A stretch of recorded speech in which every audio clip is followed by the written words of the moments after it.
Nallavelli Damodar Reddy, Kandukur village, డిన్నీ మండలం, గుండ్లపల్లి, జిల్లా నల్గొండ. మా కాన్స్టిట్యున్సీ దేవరకొండ. బాలనాయక్ గారు ఎమ్మెల్యే. మా ఎమ్మెల్యే గారు బాలనాయక్. దాదాపు 20 సంవత్సరాల నుంచి, నాకున్నది 52 ఏళ్ళు. 20 సంవత్సరాల నుంచి కాంగ్రెస్ పార్టీలో పనిచేస్తూ ఉన్నాం. మా గ్రామంలో ఎలాంటి సమస్యలు వచ్చినా కాంగ్రెస్ పార్టీ పక్షాన ముందుగా ఉండి ప్రజల యొక్క అవసరాల కోసం రాజశేఖర రెడ్డి పీరియడ్ కా నుంచి వైఎస్ రాజశేఖర రెడ్డి గారి హయాంలో మేము కూడా ఎంతో ఉత్సాహంగా పాల్గొని పార్టీ కోసం, ప్రజల కోసం పనిచేస్తూ ఉన్నాం. నేను 97లో నీటి సంఘం చైర్మన్గా ఉన్నా. తర్వాత ఉప సర్పంచ్గా కొనసాగినాం. మా ప్రజల యొక్క సమస్యల కోసం అన్నింటిలో అధికారులతోటి కొట్లాడి వాళ్ళ యొక్క సమస్యలను తీర్చడంలో ముందుగా ఈ గ్రామంలో ఉండి మేము కొనసాగిస్తున్నాం. మాకు ముఖ్యంగా కాంగ్రెస్ పార్టీ అంటే, కాన్స్టిట్యున్సీ బాలనాయక్ అంటే మాకు ఇంకా అభిమానం. ఆయన కూడా మాకు చేదోడు బాదోడుగా ఉండి పనిచేస్తూ ఉన్నాడు. ఏ సమస్యలు వచ్చినా మేము ఒక ఫోన్ చేయగానే వారు మాకు స్పందించి అధికారులతో పనిచేయించేటువంటి నాయకుడు. కాబట్టి మేము వేరే పార్టీల్లో ఎన్ని చెప్పినా మేము నమ్మకుండా కాంగ్రెస్ పార్టీనే కొనసాగుతూ ఉన్నాం. మాజీ ఎమ్మెల్యే రవీంద్ర కుమార్ గారు వ్యక్తిగతంగా చాలా మంచోడే, దాంట్లో సందేహం లేదు. మేము కూడా గతంలో ఆయన బట్టి పనిచేస్తున్నామే. ఆయన యూత్ లీడర్గా ఉన్నప్పుడు, ఏఐవైఎఫ్లో ఉన్నప్పుడు మేము కూడా ఆయన బట్టి పనిచేసినాం. గతంలో కాంగ్రెస్ పార్టీ కంటే ముందు సిపిఐనే కొనసాగినాం.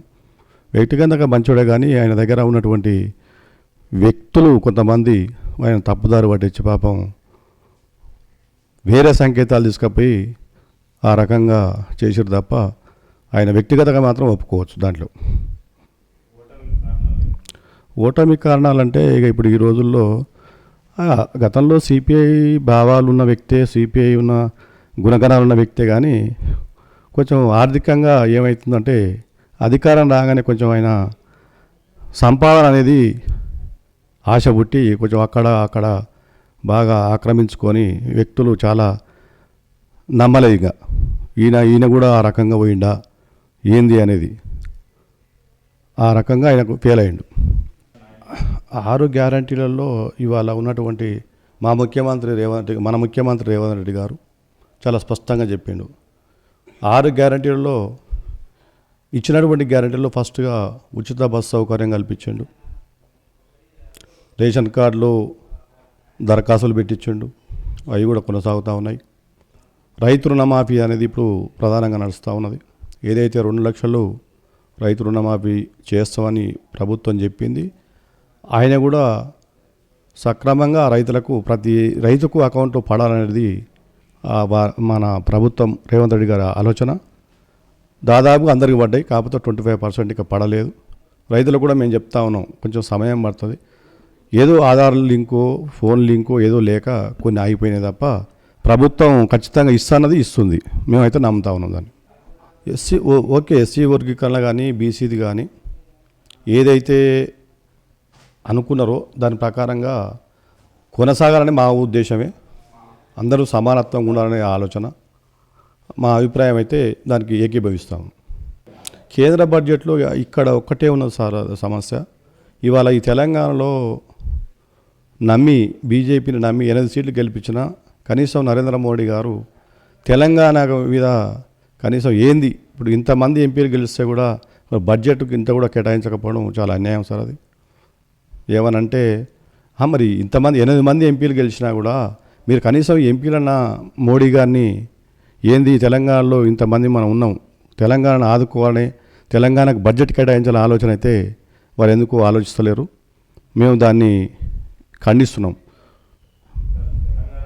తెలంగాణ బడ్జెట్లో గతంలో ఉన్నటువంటి టీఆర్ఎస్ ప్రభుత్వం ఏది చేసినా కేంద్రం కాడికి పోలేదు ఇంతవరకు. అయినా కేసీఆర్ గారు ప్రధానమంత్రి చొరవ తీసుకొని పని చేసుకునేటువంటి అయితే చేయలేదు. రేవంత్ రెడ్డి గారు సరే పార్టీలు వేరైనా నా రాష్ట్రం కోసం పోవాలి, నా రాష్ట్రం కోసం తీసుకురావాలని చాలా ప్రయత్నం చేస్తూ ఉన్నాడు. మరి నరేంద్ర మోడీ గారు వారు ఎందుకు వారు ఇంకా ఆలోచిస్తలేరో మాకైతే అర్థం కావట్లేదు.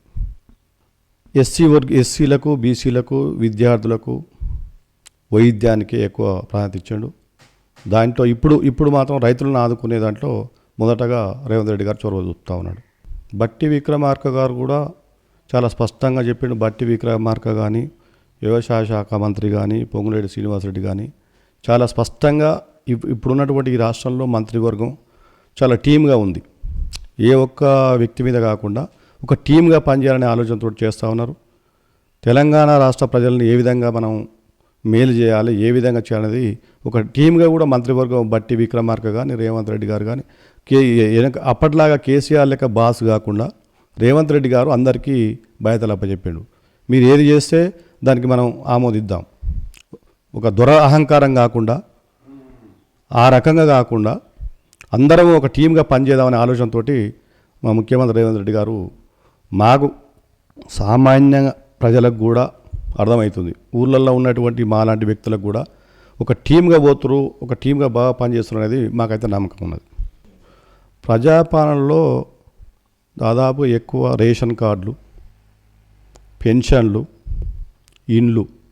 ఇండ్లు అనేవి గత 10 సంవత్సరాల్లో ఎక్కడ కూడా ఇండ్లు నిర్మించలే కేసీఆర్ ప్రభుత్వంలో. ఇప్పుడు కాంగ్రెస్ పార్టీ వచ్చిన తర్వాత ప్రతి పేదవారికి ఇల్లు కట్టిస్తామనేది ఒక హామీ ఉంది. ఇళ్ళ విషయంలో మాత్రం మాకు ఎక్కడ కూడా ఇబ్బంది ఏం లేదు. ఇప్పుడు మా గ్రామానికి సరే 3,000 ఒక్కొక్క కాన్స్టిట్యున్సీకి 3,500 ఇస్తామన్నారు.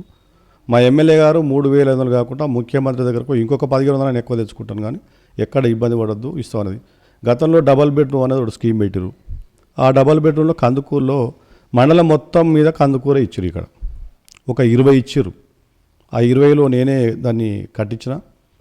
దాంట్లో అనర్హులు కూడా కొంతమంది ఉన్నారు. వారి వాస్తవమైనటువంటి పేదలకు ఆ ఇల్లు కూడా అందలే. మేము వారిని ఏం వ్యతిరేకించడం లేదు. బీసీ జనగణన జరగాలని అందరికి కూడా మా కోరిక కూడా ఉంది, కానీ ఇప్పుడు సమయం లేదు. ఇప్పుడు ఎందుకంటే గతంలో చెప్పింది ప్రభుత్వం బీసీ జనగణన చేస్తానని. సరే ఓకే, చేస్తే మాకు అభ్యంతరం లేదు, కానీ ఎందుకంటే ఇక్కడ సర్పంచుల వ్యవస్థ పరిపాలన లేకుండా గ్రామాలలో ఇబ్బంది అవుతుంది. స్పెషల్ ఆఫీసర్తో ఎన్ని రోజులు నడపడం అనేది కొంచెం ఇబ్బందిగానే ఉంది. సరే జనగణన జరిగితే మాకు ఇబ్బంది ఏం లేదు, కానీ ఇప్పుడు తక్షణం అయితే గ్రామ పంచాయతీ ఎన్నికలు జరిపించాలి, ప్రజలకు మేము సేవ చేయాలనే కోరికతో ఉన్నాం. మేము స్థానికంగా కాంగ్రెస్ పార్టీ కార్యకర్తలంగా, కాంగ్రెస్ పార్టీ నాయకులంగా మేము వాటిని సర్పంచ్ లేని లోటును మేము తీర్చడానికి ప్రభుత్వ అధికారులతో చొరవ తీసుకొని వారితోటి మేము ఐక్యమై మేము పని చేయిస్తూ ఉన్నాం. స్పెషల్ ఆఫీసర్లు కూడా కొంచెం వారు కూడా శ్రద్ధతోటే పనిచేస్తూ ఉన్నారు. ఏదైతే ప్రభుత్వ ఆదేశాలు ఉన్నాయో వారు కూడా చాలా సక్రమంగా ఎక్కడ కూడా ఇబ్బంది కాకుండా గ్రామాలలో పారిశుద్ధత కానీ ఏ సమస్యలు వచ్చినా వారు కూడా చొరవ తీసుకున్నారు. కానీ ఎన్ని రోజులైనా ఇబ్బంది అధికారుల మీద కూడా జర ఒత్తిడి ఉంటుంది కాబట్టి సర్పంచ్లో ప్రజాప్రతినిధి ఉంటే ఆయన బాధ్యత ఎక్కువ ఉంటుంది. ఆ చొరవ ఆ లోటు లేకుండా మేము పనిచేస్తూ ఉన్నాం. ఇక్కడ హర్వుడే సార్ అన్ని విషయాలల్లో బాలునాయక్ గారు చాలా చాలా మంచి వ్యక్తి. ప్రజల యొక్క కష్ట సుఖాలు వారు ఎంత చేయాలనో వారు చేస్తూ ఉన్నారు. మంత్రి పదవికి అర్హుడే. మేము కూడా వారిని చాలా కావాలనేది మా ఎమ్మెల్యే గారికి మంత్రి పదవి ఇస్తే ఇంకా కొంచెం మాకు కూడా ఆయనకు కూడా కొంచెం నిధులు వస్తాయి, ఇంకా జర డెవలప్ చేస్తాం అనేది మాకు కోరిక. ఎందుకంటే దేవరకొండ ప్రాంతం వెనుకబడ ప్రాంతం, ఎస్టీ కాన్స్టిట్యున్సీ, వారికి మంత్రి పదవి ఇస్తే చాలా బాగుంటుంది అనేది మా అభిప్రాయం. బాలునాయక్ గారు అర్హుడే, చాలా కష్టపడుతుండు, మంత్రి పదవికి అర్హుడు. మంత్రి పదవి ఇవ్వాలి. ఆయనకు ప్రొటెం స్పీకర్ ఇస్తేనే మాకెంతో సంతోషమైంది. ఒక గౌరవమైనటువంటి హోదా ఇచ్చాడు రేవంత్ రెడ్డి గారు, వారిని గుర్తించి దాంతోపాటు మంత్రి పదవి కూడా ఇస్తే ఇంకా బాగుంటుంది అనేది మా అభిప్రాయం. మా దేవరకొండ కాన్స్టిట్యున్సీ బాగా డెవలప్ అవుతుంది అనేది మా అభిప్రాయం. ఎక్కడ కూడా రెడ్డిలకి అధికారం ఇవ్వాలని ఎక్కడ లేదు సార్. రేవంత్ రెడ్డి గారు చాలా అందరినీ కలుపుకొని పోతా ఉన్నాడు. మాది ఎస్టీ కాన్స్టిట్యున్సీ కాబట్టి మంత్రి పదవి ఇవ్వాలనే ఆలోచన వారికి ఉంది. మరి ప్రభుత్వ నిర్ణయం తీసుకుంటుందని తొందరగానే మేము ఆశిస్తూ ఉన్నాం. వారికి మంత్రి పదవి ఇస్తే బాగుంటుంది అనేది మా కోరిక. ఎక్కడ కూడా కాంగ్రెస్ పార్టీలో కుటుంబ పాలన అనేది ఎక్కడ మాకైతే ఊపిస్తలేదు. బీఆర్ఎస్ ప్రభుత్వంలో ఉన్నప్పుడు కేసీఆర్, కేటీఆర్, హరీష్, కవిత వారి కుటుంబ పాలన తప్ప ఎక్కడ రేవంత్ రెడ్డి గారి ఈ కాంగ్రెస్ ప్రభుత్వంలో రేవంత్ రెడ్డి గారి కుటుంబంలో ఎక్కడ కూడా ఇవ్వలేదే. అందరికీ సమానంగా బీసీలకు కానీ ఎస్సీలకు కానీ అందరికి సమానమైన పరిపాలన ఉంది. బట్టి విక్రమార్క ఉన్నాడు, పొన్నం ప్రభాకర్ ఉన్నాడు. అవును, ఇద్దరు ముగ్గురు నల్గొండ జిల్లాలో పొంగులేటి శ్రీనివాసరెడ్డి కానీ ఉత్తమ్ కుమార్ కానీ వాళ్ళు అర్హులే కాబట్టి వాళ్ళకి ఇచ్చింది, కానీ ఎక్కడ కుల ప్రాతిపదిక అనేది ఎక్కడ ప్రాధాన్యత తీసుకోలేదు. వాళ్ళు అది కుటుంబ పాలన ఎట్లయితే సార్ వాళ్ళు పనిచేస్తారు. గత 50 సంవత్సరాల నుంచి జానారెడ్డి గారు కానీ ఉత్తమ్ కుమార్ రెడ్డి కానీ ప్రజల కోసం పనిచేసి వారు పార్టీని కాపాడుకుంటూ ప్రజల క్షేమాలు కాపాడుకుంటూ వస్తున్నారు తప్ప వాళ్ళు వ్యక్తిగతంగా మాకు పదవులు కావాలని ఎక్కడ ఆశించలేదు. జానారెడ్డి గారు వారు ఓటమి చెందిన వాళ్ళ కుమారులు పార్టీ కోసం పనిచేస్తారు. ఇప్పుడు ఒక కుమారుడు ఎంపీ, ఒక కుమారుడు ఎమ్మెల్యే అయినా ప్రజలు విశ్వసించారు వారిని పదవులలో కూర్చోబెట్టారు తప్ప ఒక రెడ్డి సామాజిక వర్గంగా మేము గెలవాలని కాదు కదా. కాంగ్రెస్ పార్టీ కష్టపడుతున్నారు, వాళ్ళు కాంగ్రెస్ పార్టీని నమ్ముకురు, పేద ప్రజల కోసం పనిచేస్తున్నారు. అట్లా ప్రజలు ఆశీర్వదించారు, పదవులు వచ్చినాయి తప్ప ఎక్కడ మా రెడ్డి అయిన గీయాలని ఎక్కడ కూడా అనలేదు. అక్కడ మా గ్రామ పంచాయతీలో అధికార పార్టీ రాష్ట్రంలో ఉన్నటువంటి అధికార పార్టీలో సర్పంచులు ఇప్పటికి గాలే. గత 20 సంవత్సరాల నుంచి 30 సంవత్సరాల కింద ఒకసారి సిపిఐ సర్పంచ్లు అయ్యారు. తర్వాత పోటాపోటీలో ఒక 7-8 మంది పోటీ చేసి ఒక బీజేపీ సర్పంచ్ గెలిచాడు. ఆయన పోయింది లేదు, నిధులు తెచ్చింది లేదు, గ్రామాన్ని అభివృద్ధి చేసింది లేదు. ఇప్పుడు ప్రజలు మొత్తం ఏం కోరుకుంటున్నారంటే ఏదైతే అధికార పార్టీ ఉన్నదో కాంగ్రెస్ పార్టీ వారు ఇక్కడ ఆ పార్టీ కార్యకర్తలు ఆ పార్టీ వ్యక్తిని ఇక్కడ గెలిపిస్తే గ్రామం అభివృద్ధి అవుతుంది అనేది ప్రజలు ఇంకా ఇప్పుడు విశ్వసిస్తారు. వారి ఆకాంక్ష కూడా అదే, కాంగ్రెస్ పార్టీ ప్రభుత్వం ఉన్నటువంటి వ్యక్తులను గెలిపియాలి, మన గ్రామాన్ని అభివృద్ధి చేసుకోవాలనేది ప్రజలందరికీ కోరిక ఉంది. సమయం పడుతుంది సార్. 6 గ్యారంటీలు ఒప్పుకున్నారు. 6 గ్యారంటీలలో దాదాపుగా 4 అయిపోతున్నాయి. అవి కూడా చేస్తూ ఉన్నారు. ఇప్పుడు రైతుల మీద చాలా ప్రేమ అభిమానం రేవంత్ రెడ్డి. అప్పుడు రాజశేఖర రెడ్డి గతంలో ఏ విధంగా చేసిండో ఇప్పుడు రేవంత్ రెడ్డి కూడా చేస్తాడు అనే నమ్మకం ఏర్పడ్డది. ఈ మధ్యన ఈ వారం 10 రోజులలో ఒక వాతావరణం కూడా అనుకూలించింది. దేవుడు కరుణించిండు, వర్షాలు బాగా పడ్డాయి. గతంలో రాజశేఖర రెడ్డి అధికారం వల్ల ఏ విధంగా వర్షాలు పడ్డాయో ఇప్పుడు రేవంత్ రెడ్డి అధికారం రాగానే వర్షాలు పడుతూ ఉన్నాయి. ప్రజలు విశ్వసిస్తున్నారు. ఆ ప్రజల యొక్క నమ్మకాన్ని మేము నిలబెట్టడానికి కాంగ్రెస్ పార్టీ కార్యకర్తలుగా ఈ గ్రామంలో ఉన్నాం. ఇప్పుడు రాబోయే సర్పంచ్ ఎన్నికలలో మా ఒక్క మండలమే కాదు, ఈ జిల్లాలో కానీ ఈ రాష్ట్రంలో కానీ ప్రతి గ్రామంలో కాంగ్రెస్ పార్టీ కార్యకర్తను గెలిపిస్తారు. ప్రజలు అట్లా ఆ రకంగా విశ్వసిస్తారు, ప్రజల కోసం పనిచేస్తారు కాంగ్రెస్ పార్టీ కార్యకర్తలు.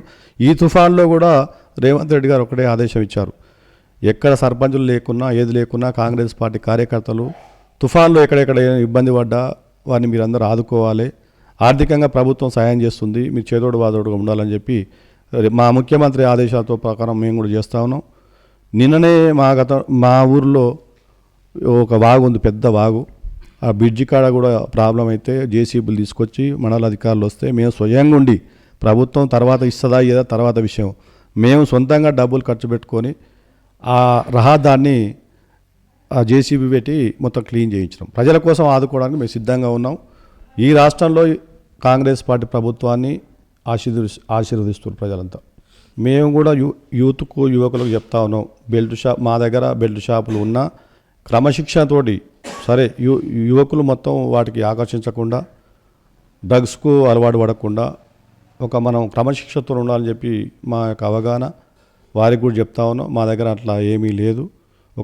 ఓ సిస్టమ్ మీద సరే ప్రభుత్వం చెప్పిన దానికి మనం కూడా పాటించాలి కదా కొన్ని, ఆ రకంగా మీరు యువకులకు కూడా చెప్తా ఉన్నాం.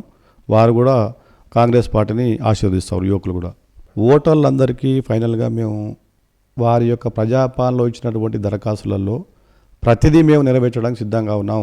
వారికి కొంతమందికి రేషన్ కార్డు రాలేదు, వాస్తవమే. ఎవరైతే అర్హులలో వాళ్ళకి రేషన్ కార్డులు ఇప్పిస్తూ ఉన్నాం. ఎవరైతే రైతు రుణమాఫీ కాలేదో వారికి ఇవ్వడానికి సిద్ధంగా ఉంది ప్రభుత్వం. ఏదైనా సాంకేతిక లోపాలు ఉంటే వాళ్ళని సరిదిద్దడానికి మేము సిద్ధంగా ఉన్నాం.